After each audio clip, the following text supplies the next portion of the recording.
touch about your postman. Elizabeth says, my postman's called David. He repaired my washing line with a fantastic knot, which lasted a few years. 8722 start message of the word times if you've got tributes you'd like to pay to your postman. We've a couple of weeks ago we were talking about political memorabilia, and because there was this auction of Betty Boothroyd's belongings, and you brought in your memorabilia and we talked about it on the show. Well, the auction's taken place and it's raised £84,600 for 6 charities when the estate of Betty Boothroyd, the former Commons Speaker, went under the hammer. The souvenir programme from the inauguration of JFK, which was signed to Betty Boothroyd with very best wishes, John F. Kennedy, which Thomas, the auctioneer, he brought that into the studio. So I had to have a look at that myself. That went for £7,250. Betty Boothroyd's black leather House of Commons dispatch box went for £6,500, more than 30 times the pre-sale estimate. And but the large certificated diamond solitaire, the ring, was estimated to fetch between £70,000 and £100,000, but didn't sell. And I assume that's because not enough people, there wasn't enough bids for it. But yes, there we are. So we've talked a lot about that on the show. Obviously, Betty Boothroyd died in February last year at the age of 93, and much of her belongings and so on were put up for auction. Raising over £84,000. So there we are. PMQs Unpacked is coming live in 5 minutes' time. Patrick Maguire will be here to pause the action. This is great. PMQs Pre-Packed is our brand new feature where either Jane or Fee come in to predict what might be happening. We're on week 3. Lara Spirit is here. Times Red Box editor. It's supposed to be Fee's turn and Fee's stuck somewhere. Do we know where she is? Obviously, I have no idea. It's not your business to know where she is. Lara, for PMQ's pre-packed purposes, what do you think Keir Starmer will talk about today? I think it's inevitable that Keir Starmer will talk about that intervention from Sir Simon Clarke last night. Obviously, he's looking for any possible material to try and make the point that the Conservative Party is divided, that they see the writing on the wall in so far as the polls predict that the Labour Party is heading for a victory at a general election, and any evidence that those behind him on the benches may not be supportive of him is, of course, going to be gratefully received from, I think, Keir Starmer. So it would be remiss of him, you would say, if you were advising him, for him not to mention that today. Hey! Here she is. Fee Glover's entered the building. Hello. Are you okay? Yes. What's happened? Oh, no, it's just one of those train things. Oh, it's changed. Yes. Is it wind related? I don't think so, no. Okay. But I have run. Well, thank you. We appreciate it. Dragging you in early. Lara, are you leaving now? Yeah, maybe. It's up to you. You can stay if you want to for a couple of minutes. Patrick Maguire's loitering. Fee, what do you think? What do you think Keir Starmer will do at PMQs? Okay. Well, I think he could score quite an easy goal with something about trains, couldn't he?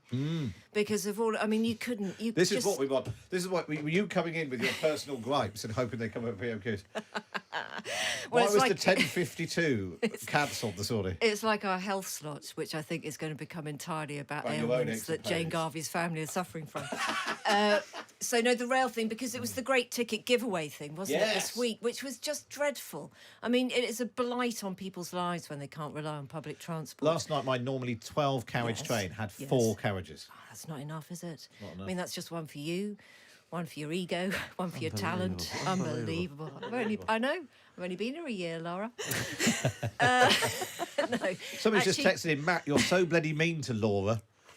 Yeah. Well, once we find out who Laura is, we're not mean to Lara. Lara's the star of the show. She's superb. Do you think trades? Do you think you'll mention Simon Clarke? Yes. I mean, you've got to mention Simon Clarke, haven't you? Because that just seems to be what... I mean, in terms of the playground, it's a bit of a dingbat move. Yeah. So I think that would be an old goal as well. And... yes, I mean, I think actually out in the real world, people are a little bit concerned about the end game with the Houthi rebels. But there's more to come on that, isn't there? Yeah, I think there's a debate on that as well later. Well, lovely. Fee, I shall see you just after 3 o'clock. Lara, we shall see you just after 12:30. Up next is PMQs Unpacked.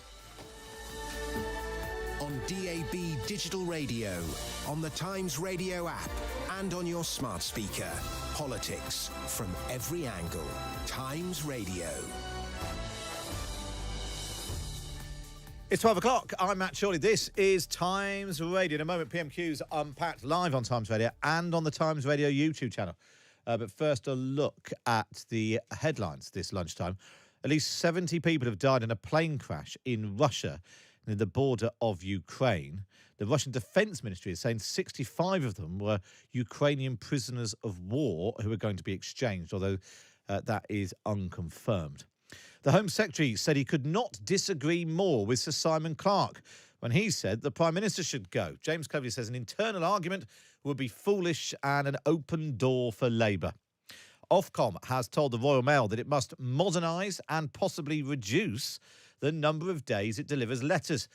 The number of letters sent has halved in the last decade. And thousands of homes are still without power following the storms this week. 2,400 properties in Scotland have no electricity, as well as 1,400 in Northern Ireland. There'll be a full news update in an hour's time, but now, live on Times Radio and on the Times Radio YouTube channel, it's time for this. PMQs Unpacked on Times Radio. Unpacking the politics and cutting through the crossfire. Order, order. I call Matt Chorley and Patrick Maguire. Yes, it's been a long time. It's been ages. It really ages has. since you've been here. I cannot remember the last time. And I used to set by my watch and measure my life by these appearances on PMQs. So Tim Shipman's off to finally finish his book. That seems to be the explanation. The long-awaited third volume in the trilogy. Actually, I've just started writing a book, as some listeners probably don't know. So it's obligatory on PMQs. Somebody who is Unpacked. doing this slot has to be also simultaneously writing. You have to be a sort of slightly ragged-looking man with a beard and a book project that's slightly too ambitious. Now, people are very excited about the prospect of you bringing us a Lindsay Hoyle impression. We've had a lot of Lindsay Hoyle in recent weeks. We have, haven't we? Would you like, for the benefit of newer listeners, your trademark Lindsay Hoyle? It all dates back to 2020. It's a long Sarah time Cox, ago. The popular DJ, once said that Lindsay Hoyle had the vibe of a woodwork teacher. Yeah, at an school. overworked, put upon woodwork teacher, and so you've just got to imagine yourself in a dingy tech building at a Northern Comprehensive. And your hand strays a little bit, and you just hear, "Don't touch the lathe! I've told you once, don't touch the lathe." That's more Paul Mason, actually. What about Paul Wall? It's a big question. Paul Wall, chief political commentator of the I newspaper. Yes, who we were told just so that's a Diet Coke, not a cracking open a can, cracking open a tinny to get celebrate. A tinny on the go. Paul Wall, chief political commentator of the I. Was due on Times Radio tonight with John Pienaar and friends, but apparently he has pulled out. He has been approached by Labour members in Rochdale, according to to several outlets now, to run as their candidate. Paul is from Rochdale, fan of Rochdale FC. There are some of them still left. It's interesting though. Here's some interesting trivia for listeners of a certain age. The Liberals stood both Robin Day and Ludovic Kennedy, who was a big human rights activist and journalist in Rochdale. Robin Day? Yeah, Robin Day. What, the Robin Day? The Robin Day. I didn't know that. Yeah. He was big mates with Jeremy Thorpe at the Oxford Union when they were both undergrads. I had no idea. Oh, there you go. Before we go to the House of Commons to the start of PMQs as well, are you across Lee Anderson's latest? What, Lee Anderson said he should have voted the Rwanda bill, and if they are interested, he will do the job again. Yes. So he's written for the Telegraph. I don't know what's going on at the Telegraph. So they've had simultaneously Simon Clarke calling for Rishi Sunak to resign. Now, Lee Anderson, who last week resigned from his job as Deputy Tory Chairman to vote against the government's Rwanda bill. He then didn't vote against the government's Rwanda bill. He abstained. He says now he should have been brave and voted with the government. And kept his he's job. like his old job as Deputy Chairman back. Please. There we are. Right, are we ready to go to the House of Commons? Keir Starmer has got obviously quite a lot to go at today. How many interventions from Keir Starmer? How many interventions from Lindsay Hoyle? I suspect we're going to hear a lot about Tory chaos from Keir Starmer today. I hear.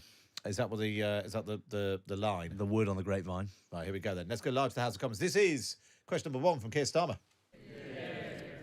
Mr. Speaker, the Prime Minister's had quite a week. from endlessly fighting with his own MPs to collapsing in laughter when he was asked by a member of the public about NHS waiting lists. So I was glad to hear that he managed to take some time off. Victoria Can I just say, shaking her head. Oh, it's Lindsay Hall I already. wanted to the Prime Minister. I'm certainly going to hear the Leader of the Opposition. Those people who don't want to hear, they can certainly leave. Because that's who it's going to be, so get it in order. Some of you are wanting to catch my eye again. It's not a good way to do it. That has to be a record. Yes. Mr. Speaker, I love this quaint tradition where the more they slag him off behind his back, the later they cheer in here. Keep it going. The ladle they cheer. And also, for this side, you can have a joint cup of tea. Come on. Mr. Speaker, I was glad to see that he managed to get some time off yesterday afternoon to kick back, relax, and accidentally record a candid video for Nigel Farage.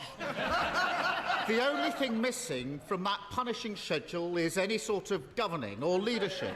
So was he surprised to see one of his own MPs say that he doesn't get what Britain needs and he's not listening to what people want? Prime Minister. Mr. Speaker, he talks about what Britain needs, what Britain wants, what Britain values. This from a man who takes the knee, Mr. Speaker, who wanted to abolish the monarchy, who still doesn't know what a woman is, and who just this week, one of his front benchers said that they back teaching divisive white privilege in our schools, Mr. Speaker. Looking at his record, it's crystal clear which one of us doesn't get Britain's values. Wow. Right, there's a lot to unpack there, Patrick Maguire. So we'll jump in there, as we always do. If you haven't previously joined us on PMQs Unpacked, we pause the action to explain what is going on.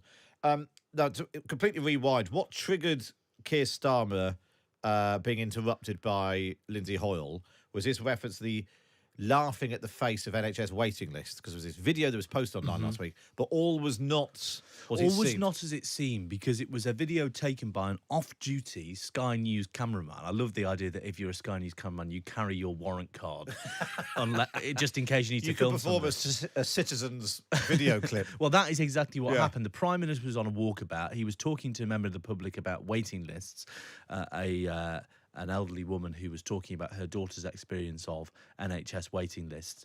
And the woman said, you could make it all go back to how it was, to which Rishi Sunak made a hearty chuckle and in the first cut of the video appeared to then turn his back and walk away. A longer cut of the video from an alternative angle saw that Rishi Sunak chuckled, turned around and walked up the street with the woman in question. So if you were being a bit po-faced about it, and indeed lots of journalists were very po-faced about this video in the aftermath of it, and I shouldn't say po-faced because it raises an interesting question ahead of an election year that will be fought online, is Keir Starmer using a version of events there to attack the Prime Minister, given that this was a video that was cut, a lot of people say, misleadingly? Is he amplifying misinformation there? That's a good question. Now, then he made this joke about taking time out of his busy schedule to record a clip for Nigel Farage. This is slightly peculiar. We're going to talk about it a bit later. This slightly peculiar website where you can go online and put your name in or the name of someone else, and then they get a personalised video from Rishi Sunak, in which he says, I share your priorities, immigration's too high, taxes have to come down. Yeah, and the Guido Fawkes website got one for Nigel Farage. Hi Nigel, like you, I think immigration levels are too high. But we've tried to do one for me, and he didn't record the name Matt. When he sat there, presumably with like a book of children's names. Hello Aaron, hello Adam, hello Alan. Hello, Brian. Hello, Barry. Hello, Colin. Hello. Apparently didn't get to Matt. But it's amazing. Nobody in the room, given this was Rishi Sunak's family home in North Yorkshire, no aide said, maybe don't do Nigel because... Or nobody said, you're the Prime Minister. Surely you've got something better to do than spend your weekend going, hello, Simon. Hello, Stephen. Hello, Terry. Hello, Veronica. It's quite extraordinary. But then we were talking about misinformation or certainly misinterpreting of events or, Rishi Sunak in that answer. I mean, normally that's the sort of thing he says to a bit later on when we had his book to rear and you're the friends of the terrorists and all that. Really leaning in. Abolish the monarchy, takes the knee, doesn't know what a woman is.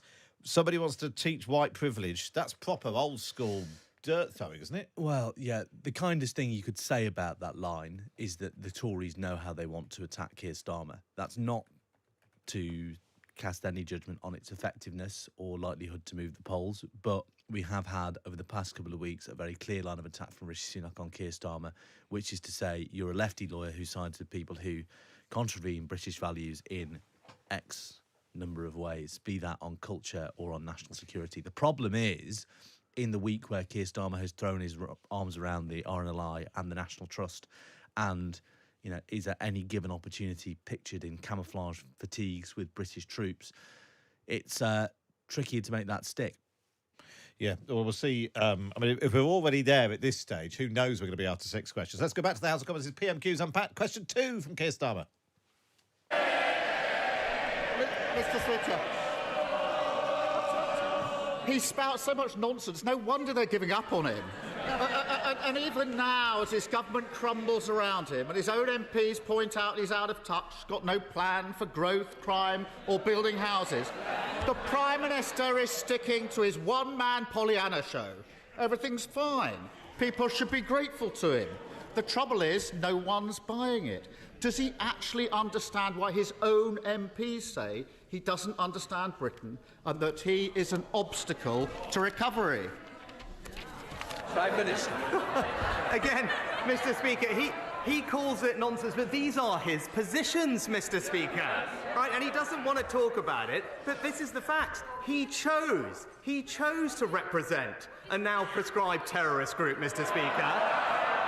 He chose to campaign against the deportation of foreign national offenders, Mr. Speaker, just like he chose to serve the Right Honourable Member for Islington North, Mr. Speaker. That's his record, those are his values, and that is exactly how he should be judged. Why isn't Keir Starmer just reading out word for word what Simon Clarke said in the Telegraph today? And so he's sort of burying it under generalisations rather than using specifics. And also, what I thought when I heard his first question is it was almost as if Keir Starmer was doing a review of what was funny on Twitter yesterday, rather than saying the Prime Minister's former deputy at the Treasury, who knows him very well, has just said this. What does he say to that? Well, as you say, it's a bit of a melange, isn't it?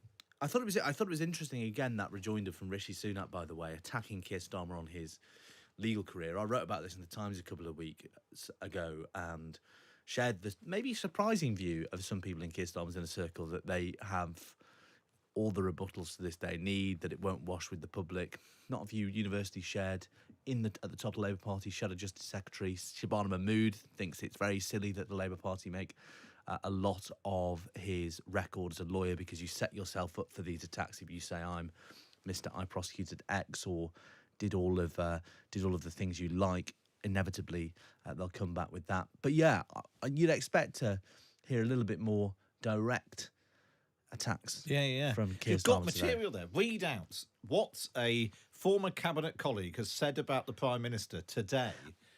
Concrete quote. What's your response to that? I guess the difficult thing is that Rishi Sunak got a huge cheer when he walked in.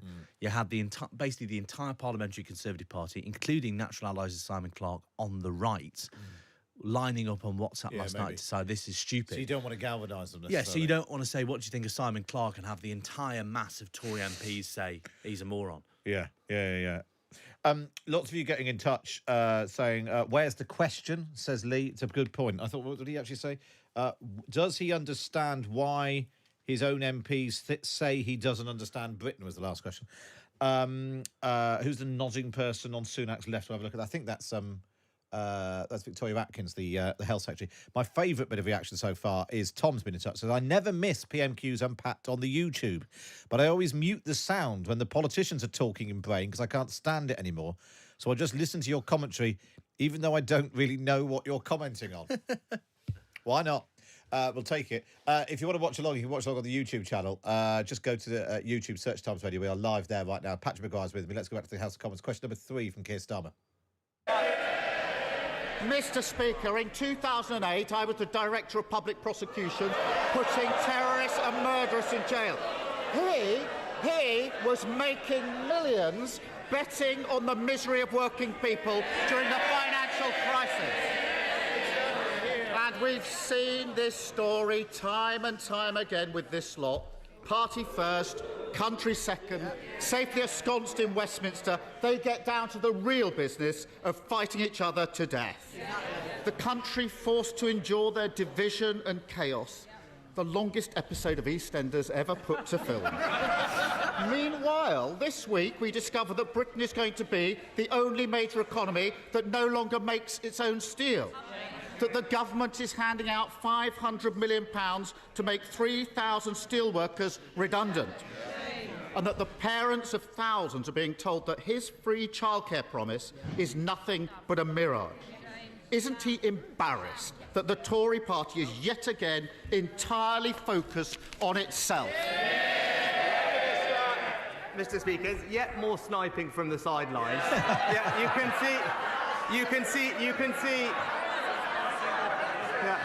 you can see exactly why Hizbut Tahrir hired him in the first place. But he wants to talk about these things. Even his own party are now realising that he simply doesn't have a plan for this country, Mr. Speaker. The member for Dagenham and Raynham said it's difficult to identify the purpose of his leadership. And long-time celebrity backer Steve Coogan recently said he licks his finger, sticks it in the air, and just sees which way the wind is blowing. Even Labour Party know, Mr. Speaker, he's not a leader, he is a human weather vane. Human weather vane, that's a better... Well, it's the sort of thing we heard from... Didn't Boris Johnson used to call him a human weather vane? No, he used to call him a useless human bollard. Oh, yes. Different kind of street furniture, I'm afraid. There was a huge amount in that. Keir Starmer opened with the accusation that Rishi Sunak was making millions betting off the misery of working people during the financial crisis. And that is exactly what senior Labour advisors threatened when I said to them a couple of weeks ago, what do you think of all these attacks on Keir Starmer's legal career? They said, well, if you want to get into CVs, let's talk about what Rishi Sunak was doing while Keir Starmer was Director of Public Prosecutions. And that apparently is their charge, that he was betting against the country in the city. Rishi Sunak coming back just as hard, reminding people again of Keir Starmer's work for that now proscribed Islamist group. But Keir Starmer tried to throw a load in there. There was a very odd EastEnders reference. 13 years of division and chaos. Like an extra lot. EastEnders have been going for longer than 13 years. Then he talked about the steel industry from last week, which is quite complicated. And it's not entirely clear how the steel industry would fit with Labour's net zero plans.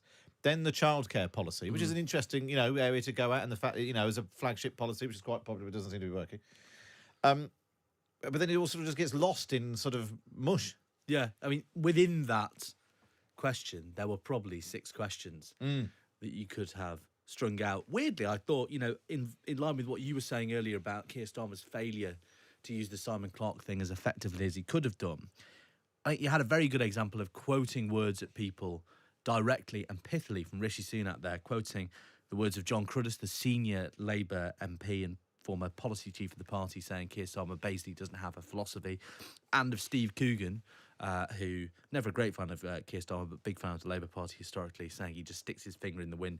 And because those are two very different people, John Cruddas and Steve Coogan, I won't now go on a tangent about how they're actually second-generation Irish immigrants and have a lot in common. It's very effective. You almost want Keir Starmer to say... quote. People just read out the quote, because it's much harder to rebut. Obviously, it's harder for Keir Starmer to rebut because he's not facing the questions. We're not scoring points, but to be clear, Boris Johnson twice called him a human weather vane. Called him a human weather vane. On the 30th of March 2022, he's just changed position. We do expect some consistency from this human weather vane. And then in January 2021, he said, I must say, the whole experience of listening to him over the past few months has been like watching a weather vane spinning round and round, depending on where the breezes are blowing. But that is quite a powerful criticism of Keir Starmer. And again, people at the top of the Labour Party privately acknowledged that this is difficult. Keir Starmer is not as good at other people at explaining why his opinions on things have changed. You can see a sort of party political broadcast of him as a weather vane, and he was in favour of nationalisation, and he wasn't. You just play clips of him saying the opposite things. Right, we're slightly conscious of time because Patrick's here. We've gone on quite a long time. Right, let's that biographical detail of John Credis. Let's go back to the House of Commons then. This is question number 4. It's not the sidelines, it's behind him that the fire's coming in, Mr. Speaker. And he can try and blame the Labour Party all he wants. The difference is, I've changed my party, he's bullied by his party. And has he found the time in his busy schedule to work out why thousands of parents are being told by their nurseries that they won't get free childcare that he promised them? Prime Minister. Well, Mr. Speaker, let's see what his party is offering the country. Right. So we all know, Mr. Speaker, he doesn't have many ideas for our country. I'm going to hear the Prime Minister.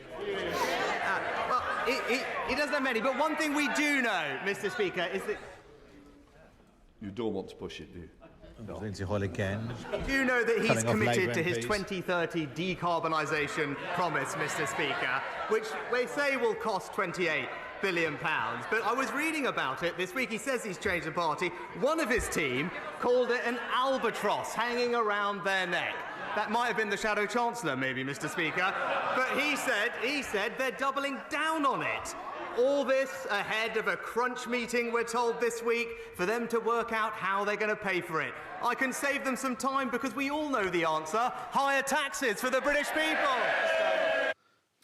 I feel like this whole episode of PMQs is like when people have those words on a fridge. And What, you just and sort you of just like move muddle them them around. up. Just move them around. And they make a semblance of sense, but it's not a proper sentence. It's not really a real thing. Why has Keir Starmer gone back to asking about childcare again? And then he, having not really set that up or explained the issue or put himself on the side of parents anyway, he just got to say, oh, it's about your childcare thing. Is that working? And then he's ended up talking about greed. I feel like I'm going mad. The way this was explained to me, just as PMQs began, as Keir Starmer's approach, that is, was we're going on the chaos with a little bit of childcare. I didn't realise that was a description of their writing style. And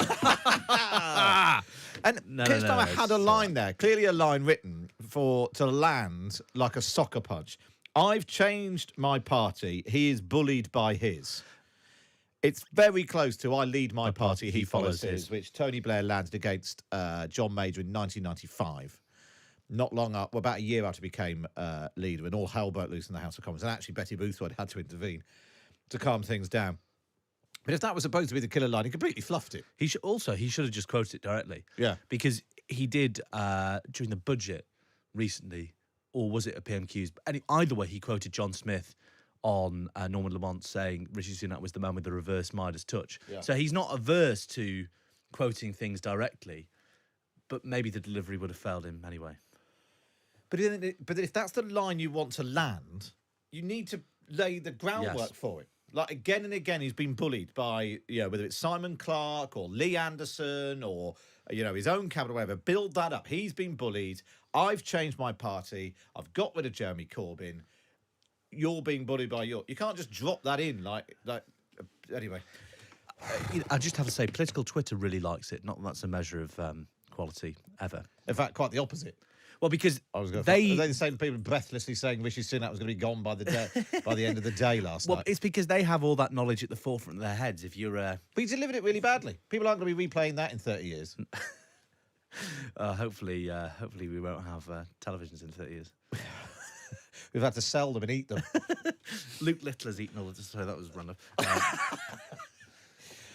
Right, 8722, starting measure of the World Times. If you want to get in touch, if you've still got the will to live, let's go back to the House of Commons for the next word salad. Mr. Speaker, there's only one party that crashed the economy. They're sitting right there.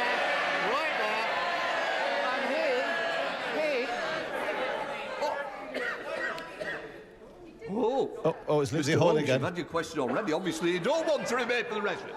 Keir Starmer. He is Mr. 25 tax rises. And he's got nothing to say on childcare. Millions of families will have been listening for an answer, and they got absolutely nothing. He announced that scheme a year ago, claiming it would get 60,000 parents back into work. Only on Monday of this week did he notice there was some, in his words, practical issues with that. 8 weeks before its launch, parents can't budget, plan for work or make arrangements with their employers. And the Prime Minister's response is to say it's all fine, it's the fault of the Labour Party. Is this merely a practical issue, or is it yet another example of him simply not understanding how life works for other people?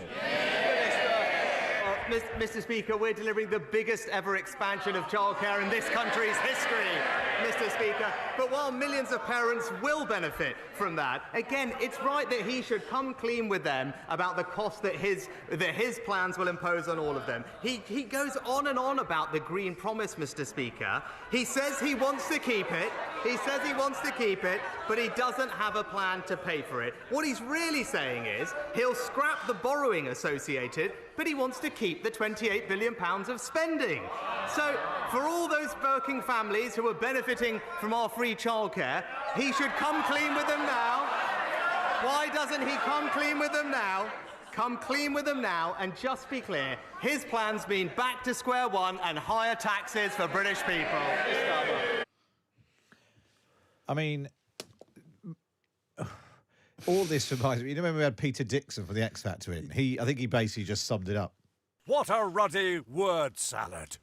I mean, I don't really know what Keir Starmer's landing on childcare. And then being asked about childcare, Rishi Sunak's responding, talking about the Green Climate Fund. Keir Starmer's questions are very long.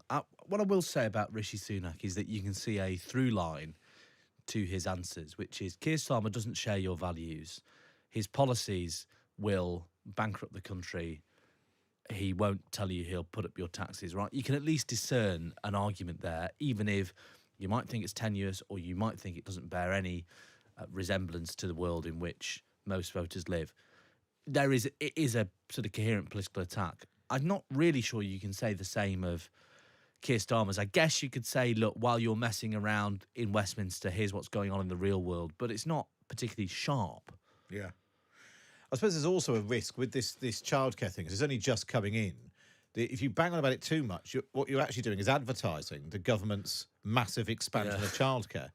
Because do you know what I mean?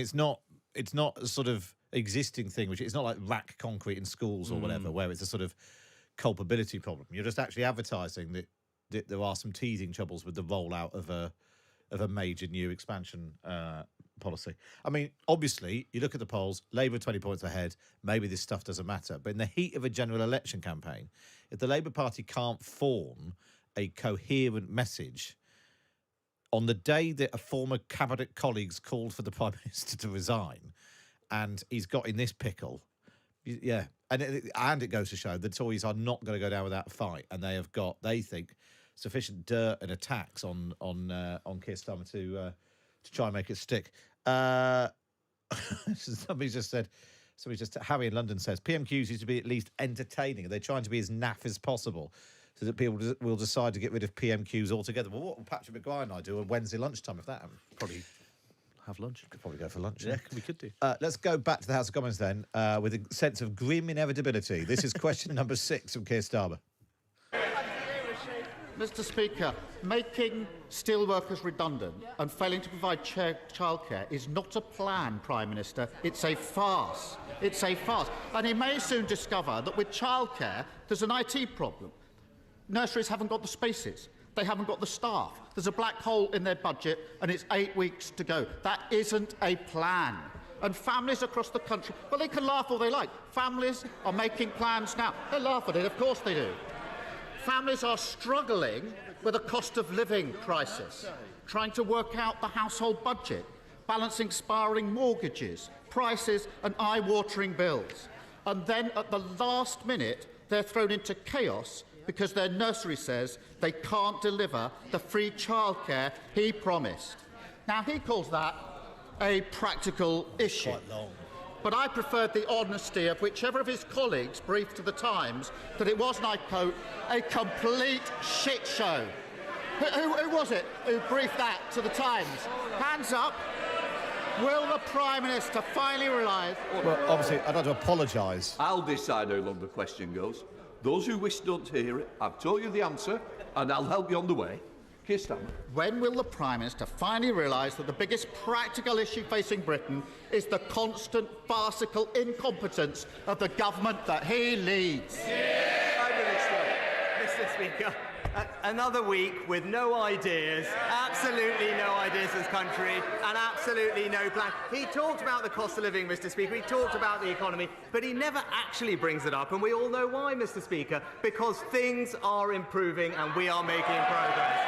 Wages now rising, Mr. Speaker, debt on track to be reduced, and inflation more than halved from 11% to 4%, because he actually knows that our plan is working and that his £28 billion tax grab will take Britain back to square one.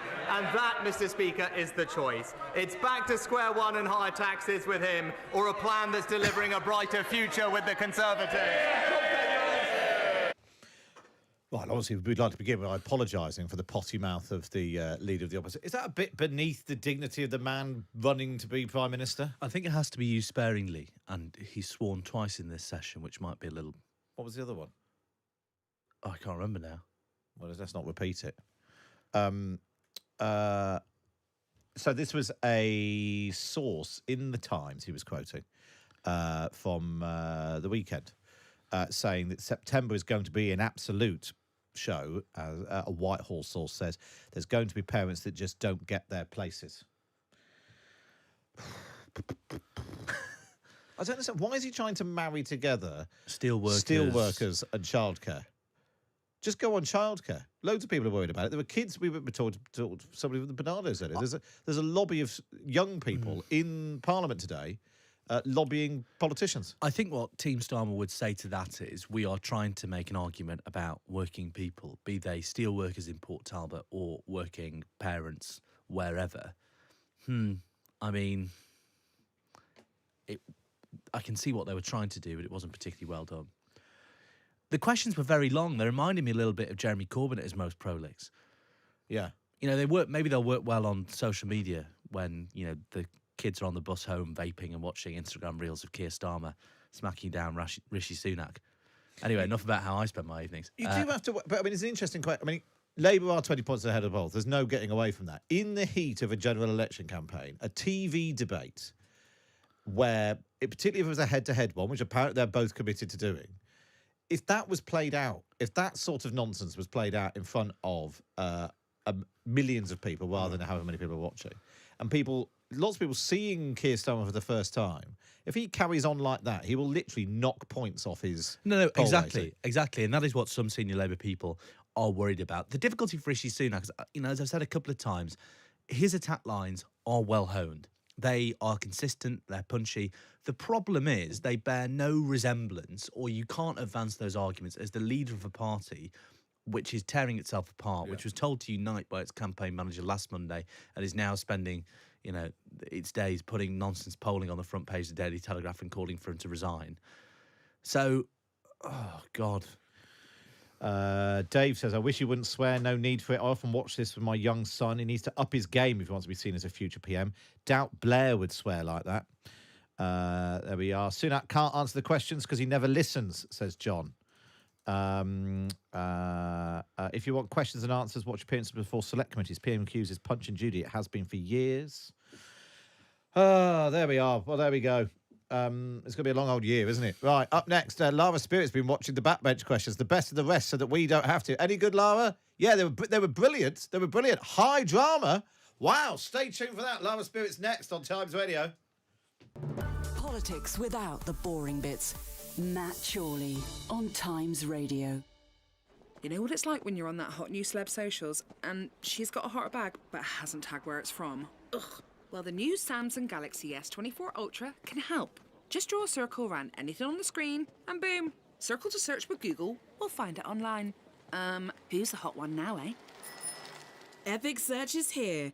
Pre-order by the 25th of Jan at participating retailers to claim the Galaxy Watch 6, worth £289. Claim from Samsung by the 29th of Feb. T's and C's apply. Now January's forecast, starting cold and grey with outbreaks of boredom before brightening up dramatically as Fryanuary rewards sweep across the country. Hundreds of Merlin annual passes, 50 private cinema screenings and sun-soaked family holidays. The outlook is very nice indeed. Brighten up January for your family with Fryanuary rewards from McDonald's. Earn points on fries for a chance to win epic family prizes. Sign up on the McDonald's app now. 18 plus. Purchase medium or large fries by 31st of January for an entry into prize draw. Maximum 28 entries. Only via app or participating restaurants. Terms apply. Listen to Jane Garvey and Fee Glover's unique perspective on the day's stories every Monday to Thursday afternoon from 3. Across the UK, on DAB, online and on your smart speaker. This is Times Radio. It's Matt Chorley on Times Radio. We've done PMQs Unpacked. Patrick Maguire, Times columnist and Sun Times Radio senior political correspondent is here. Thank you very much. He's got enormous business cards. And so is Lara Spirit, Times Red Box editor. Lara, you have been watching the backbench contributions. Were they good? They were amazing. So good. So good. Lots of references to dentistry and footpaths today. Well, we were talking about dentistry only earlier with Robert and Alice. You know, there's a... If people thought they could get a dentist, that might, improve matters. I mean, this one was actually, it was from Tom Hunt at Backbencher. We're not doing it, but it was about whether or not dentists should be allowed to train under the NHS and then leave, Scarper. basically. Yeah. Do you think they should? Well, it's an interesting question. And I know that there is frustration in government that their dentistry plans have not yet been brought forward. It's started feeling that Labour's stolen a march on talking about it, as have the Lib Dems, because they campaigned on it in the Somerton and Frome by-election. I think there was a lot of dentistry content. Is that enough of that? Should we go to who, we can. Who are We're we going to Stephen Flynn. Of course we are. As we always do, the SNP Westminster leader, who asks Rishi Sunak about Gaza, which is particularly relevant given David Cameron, Lord Cameron's trip to the region starting today. Mr. Speaker, last night, as Tory MPs were once again fighting amongst themselves, the public were sat at home watching John Irvine of ITV News report on footage from Gaza of an unarmed Palestinian man walking under a white flag, being shot and killed by the IDF. Prime Minister, such an act constitutes a war crime, does it not? Mr. Speaker, we've been absolutely consistent that international humanitarian law should be respected and civilians should be protected. I've made that point expressly to Prime Minister Netanyahu, and the Foreign Secretary is in the region this week making exactly the same point. Stephen Flynn. Mr. Speaker, I don't think it's unreasonable to expect the Prime Minister of the United Kingdom to rise to that dispatch box and tell the people of these Isles and elsewhere that shooting an unarmed man walking under a white flag is a war crime. Now, in recent weeks, this House has acted with urgency and intent following an ITV drama. The question is, will this House now show the same urgency and intent following this ITV news report? And finally, back a ceasefire in Gaza. Mr. Speaker, no one wants to see this conflict go on for a moment longer than necessary, and we do want to see an immediate and sustained humanitarian pause to get more aid in and, crucially, the hostages out, helping create the conditions for a sustainable ceasefire. I set out the conditions for that earlier in the House. The Foreign Secretary is in the region today, and we'll continue to press all our allies and partners to make sure that we can bring about that outcome. I mean, this is a reminder of more serious things that are happening in the world, and this pretty extraordinary footage that ITV have got of the. And it's, there's no doubting it. A group of men walking along, holding a white flag, and then one of them was shot dead. And actually, it puts a focus on the fact, and David Cameron's meeting Benjamin Netanyahu today, that the fulsome support for Israel following the attack by Hamas. That's now been really tested by the actions of the Israeli government. Yeah, that's definitely fair. And I think listening to Sunak there, the message, which sometimes can sound convoluted, which is talking about an immediate and sustained humanitarian pause, that in turn would create conditions for a sustainable ceasefire. I think that will come under pressure when you're cited quite powerful examples, as you were then, from Flynn. And Rishi Sunak having to sort of change gear, really, and actually engage properly in the question, Patrick. Yeah, absolutely. And it's also interesting, the politics of that question. Not only do you have Rishi Sunak responding to, as you say, soberly and not with a party political attack, it's difficult for Keir Starmer too. And I think that tells you how the SNP think a resurgent Labour Party in Scotland is vulnerable, i.e. on questions of foreign affairs, the SNP staking out a more dovish position. It's also notable, we may or may not hear it, but Tahir Ali, the left-wing Labour MP for Birmingham Hall Green, also speaking on Gaza in this session, said that Keir Starmer, that the UK should ban arms sales to Israel. So clearly you have an idea there of where people think Labour is vulnerable on its left. Well, we'll see, because I imagine we'll hear from David Cameron after his trip to Israel, so we'll keep an eye on that throughout the day. Lara, what else did you caught your eye? We are going to Jonathan Lord next, the Conservative MP. He has constituents who are victims of the Post Office scandal who are in the gallery today, who he references, and I think it's a reminder that while we're not quite in the biggest part of the storm with this scandal, the pressure on actually fulfilling the government's promises on this, I think, shouldn't be taken for granted or shouldn't be ignored. The Post Office scandal has affected so many people, including my constituent, Seema Misra, a sub-postmaster from West Byfleet with an outstanding record of service to her community, who was wrongfully convicted in 2010 of stealing £75,000 and was sentenced to prison on her first son's birthday and whilst pregnant with her second son. Does the Prime Minister agree with me, and more importantly with Seema Misra herself, who is in the gallery today with her husband Devinder, that she is due a full apology from the Post Office, a full apology from Fujitsu, and proper compensation as a matter of urgency? And I know my honourable friend has been a great support to his constituents over all the years and has fought relentlessly for the truth to come out. As I've said, the Horizon scandal is one of the greatest miscarriages of justice in our nation's history. We will introduce, as I said a few weeks ago, primary legislation within weeks to ensure that all convictions that were based on erroneous Horizon evidence are quashed, that will clear people's names, deliver justice and ensure swifter access to compensation. Innocent people, like my honourable friend's constituents, have waited far too long, and I'm determined that they receive compensation as swiftly as possible. We have a clear moral duty to right these wrongs, and that is exactly what we will do.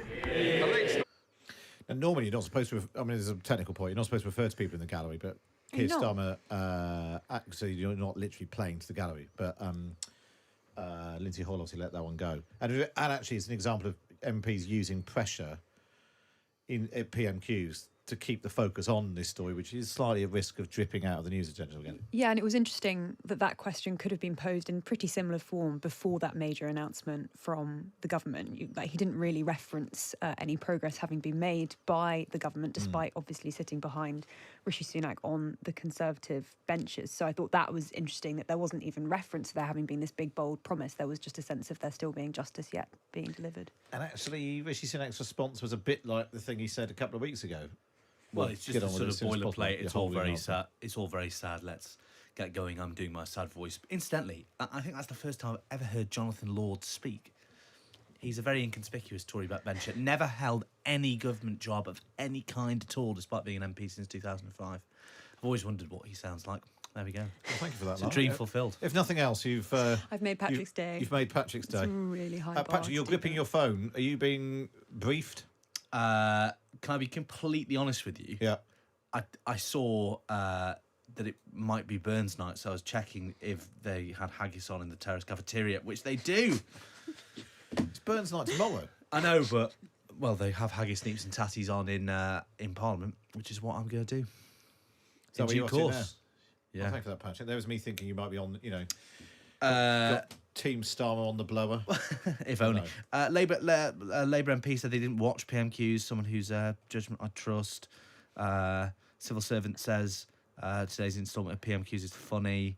Matt Dathan just beat George Grills at Round the World in the Times Parliamentary Office dartboard. Right, it's all happening. Yeah. It's all happening. Somebody else has got in touch now to go with us, Patrick. Have they? Yeah. Here we are. Tim says, Matt, I think you're over-analysing. Almost everyone else watching PMQ seems to think Starmer is destroying Sunak. Well, I think that might be a slight echo chamber of Twitter there. I mean, judgment of the parliamentary press galleries. Yeah, exactly. Never unimpeachable. I still think the questions are too long, confused, and badly delivered. But apart from that, that was the play, Mrs. Lincoln. Right, very good. Well, thank you very much, Lara Spirit. What time will you be in people's inboxes? 3 p.m. Time subscribers, you can get your PMQs Unpacked email about 3:30. That is Lara so Spirit unfair. will deliver that. Patrick Maguire, the rest of the afternoon, just a haggis and a nap. Haggis and several high-level meetings. Oh, very good. Couple of naps. Right, very good. Up next, we're going to find out about how Rishi Sunak is trying to get hold of your personal details by sending you personalised video messages, unless your name is Matt. We'll do that next on Times Radio. News nights, every night from 10 on Times Radio. Carol Walker, Monday to Wednesday.